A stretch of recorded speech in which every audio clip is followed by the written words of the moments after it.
In front of me is DOOGEE X95, and today I would like to show you how you can connect it to a printer. First of all, go into Settings.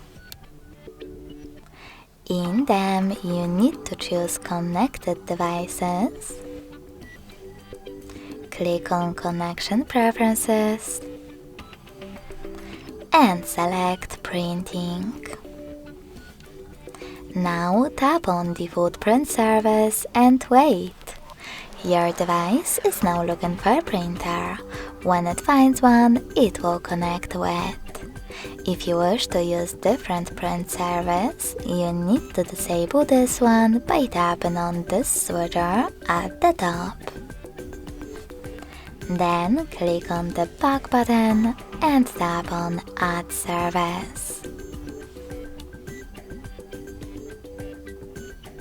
Following that, install the best one for you, and when it's ready, click on the back button twice.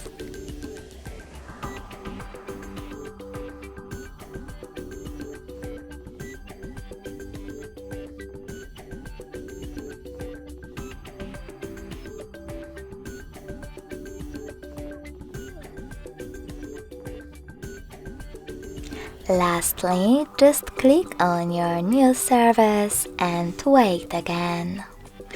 Thanks so much for watching. If you enjoyed this video, smash that like button, comment and subscribe. Bye!